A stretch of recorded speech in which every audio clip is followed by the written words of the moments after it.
안녕하세요. 대구 동도초 교사 정여름입니다. 오늘은 선생님들의 학급 경영에서 어려움을 겪는 것 중 바른 글씨 쓰기 지도를 알려드리고자 합니다. 사실 과거에는 글씨를 궁서체로 잘 쓰는 것이 목표였지만 지금은 왼손 글씨 쓰기도 자율성과 다양성으로 인정되며 컴퓨터로 필요한 글자를 적어 출력하는 것이 자연스러운 시대입니다. 그래서 지금은 학생들이 글씨를 눈에 보기에 단정하게만 쓰면 괜찮습니다. 이렇게 자율성에 개성을 덧붙여 보니 더욱 선생님들께서 학급에서 지도를 하기 힘든 상황입니다. 그러면 바른 글씨 쓰기는 어떤 장점이 있을까요?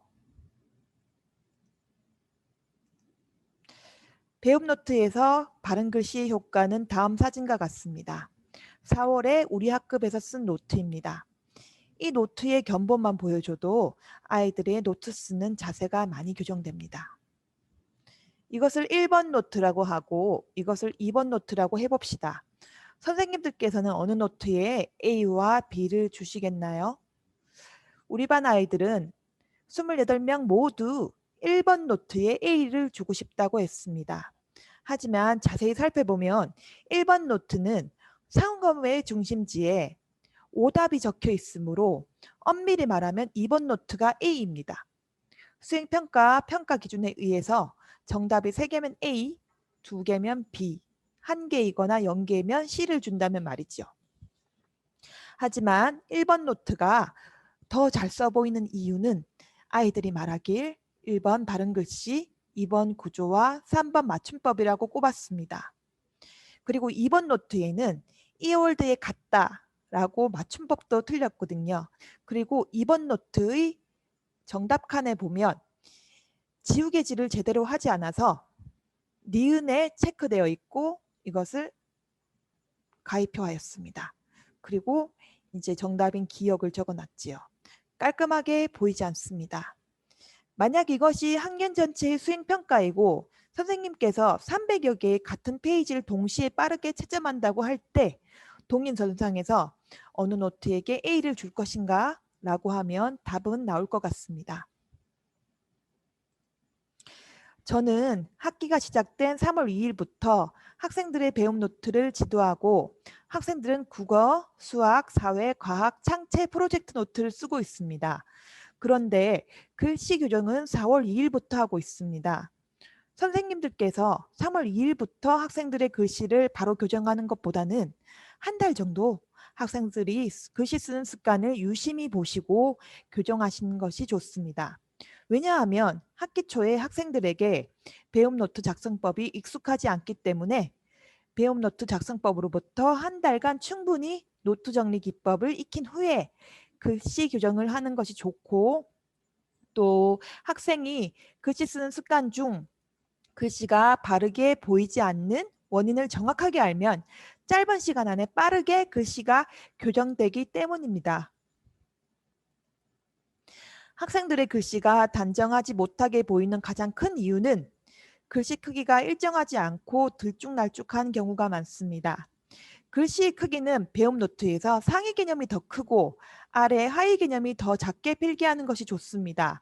그래야 시각적으로 정리해야 할 개념적 순서를 한눈에 잘 이해할 수 있습니다. 그런데 많은 학생들이 2학년까지 칸 공책을 쓰다가 3학년부터 줄공책으로 넘어오며 글씨가 들쭉날쭉해지고 그것이 습관이 된 경우가 많습니다.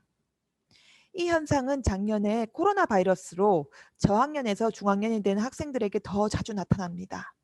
사실 글씨 교정은 글씨를 많이 써서 글씨 크기를 맞추는 방법이 가장 좋지만 학교 교육 활동과 학교 밖에서 글씨를 많이 쓸 기회와 시간이 많지 않습니다. 학생들이 글씨를 바로잡을 수 있는 가장 간단하고 구체적인 방법은 다음과 같습니다. 우리가 학급에서 글씨를 잘 쓰라고 학생들에게 말하는 것은 마치 착하게 살아야 한다, 질서를 잘 지켜야 한다, 예의 바르게 행동해야 한다와 같습니다. 어른들에게도 글씨를 잘 쓰라고 하면 도대체 어떻게 잘 써야 하지? 라는 생각을 할 수 있지요. 학생들에게도 글씨를 잘 쓰라는 말이 구체적이지 못한 행동 용어이기 때문에 구체적으로 알려주는 것이 중요합니다. 저는 학기 초에 학급비로 10칸 공책을 여러 권 준비합니다. 그리고 현재 4학년 담임이므로 이렇게 4학년 교과서에 나오는 지문으로 경필 쓰기 자료를 준비합니다. 경필 쓰기를 할 때는 학생의 학년에 맞는 자료에 쓰는 것이 좋습니다. 경필을 쓴다고 학생이 학년보다 더 낮은 경필 자료를 준비하면 학생의 자존감이 떨어질 수도 있기 때문이죠. 경필로 가장 좋은 글씨체는 한양 해서체입니다.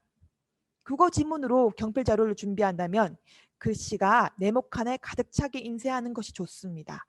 자, 이제 10칸 공책과 경필 쓰기 자료가 있다면 다음과 같이 가위질을 해서 공책에 가로로 붙입니다. 이렇게 붙이면 준비는 끝입니다. 이 노트의 표지는 저와 같이 학법 경영을 공부하시는 6학년 선생님이신 꼭지엄니 선생님께서 미리 캔버스로 만들어주신 자료입니다. 제가 서울대 영업비밀이라고 다양한 학급 경영 방법을 강의하고 있는데 거기에서 딴 서울대 경필 노트이고요. 그리고 저는 경필 프렌즈라고 이름을 붙이고 배움 노트 쓴 한 달 후부터 글씨체가 들쭉날쭉한 친구들 대상으로 경필 프렌즈를 운영하며 가입을 시킵니다. 올해부터는 이렇게 재밌는 표지로 친구들이 앞다투어 경필을 쓰려고 하고 실제 대상이 아닌 친구 여러 명이 글씨를 더 잘 쓰기 위해 자발적으로도 가입하는 경우도 있었습니다. 이번에는 여학생도 대상이라 경필 프렌즈라고 이름을 붙였지만 그간 주로 남학생들이 많아서 경필 보이즈라고 아이돌 이름처럼 지어주었습니다. 보통 경필은 딱 일주일만 지도하면 경필 프렌즈에서 탈퇴할 수 있습니다. 가입도 특별하게, 탈퇴도 특별하게, 아이돌처럼 특별하게 이름을 지으면 글씨가 부족해서 가입된 것이 아니라 누구나 가입할 수 있고 잘할 수 있다는 용기를 주기 때문입니다. 경필 공책은 교실에 두었다가 다른 친구가 경필 프렌즈에 들어가면 이어쓰게 합니다.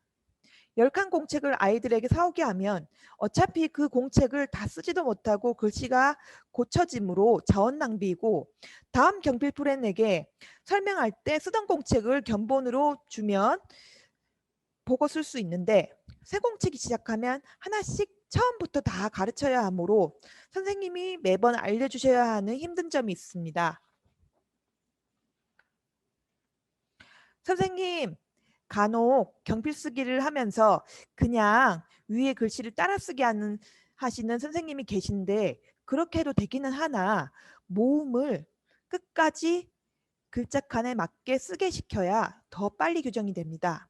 보통 악필로 보이는 이유는 기본 글씨체는 다음 문제이고 글씨 크기가 들쭉날쭉한 경우가 많아요. 경필은 글씨 쓰기를 같게 하고 글씨 크기를 같게 하고 자음과 모음을 조화롭게 쓰는 것이 가장 큰 원리입니다. 이렇게요. 형광펜으로 그어놓은 것처럼 모음이 글자 칸 안에 끝까지 닿으면 좋아요. 이렇게 수, 이. 다음 자음을 위에 붙인 자료처럼 네모한 위치에서 조화롭게 쓰는 것도 중요하다고 알려줍니다.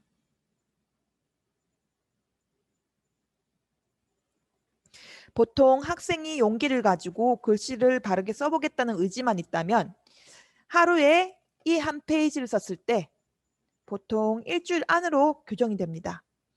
우리 반 친구의 교정 사례를 보여드리겠습니다. 여학생입니다. 이 학생은 글씨 크기가 들쭉날쭉이고 가장 큰 문제점은 첫 자음을 너무 크게 씁니다. 그래서 첫 자음을 작게 쓰고 모음 크기와 길이를 칸에 꽉 차게 맞춘 후 아래 자음을 조화롭게 쓸 것을 지도하였습니다. 4월 5일 날 경필을 쓰고 바로 교정된 노트입니다.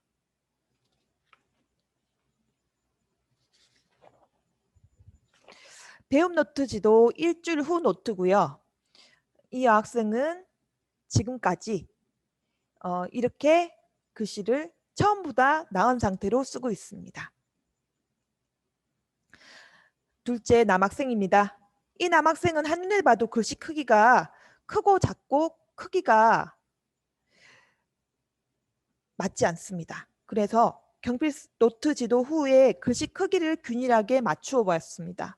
3월에 이렇게 썼고 4월에 경필 노트 지도 후에 쓴 글씨입니다. 5월입니다. 그리고 6월이고요. 한눈에도 아이가 매달 바른 글씨를 쓰며 많은 성장을 하는 것이 보이시죠? 내일 당장 10칸 노트 한 권과 경필 쓰기 자료로 컴퓨터와 스마트패드가 익숙한 아이들에게 바른 글씨를 쓸 수 있다는 희망의 기쁨을 선물하시는 것은 어떨까요? 지금까지 선생님들께 학급에서 누구나 손쉽게 바른 글씨를 지도할 수 있는 꿀팁을 전해드렸습니다. 감사합니다.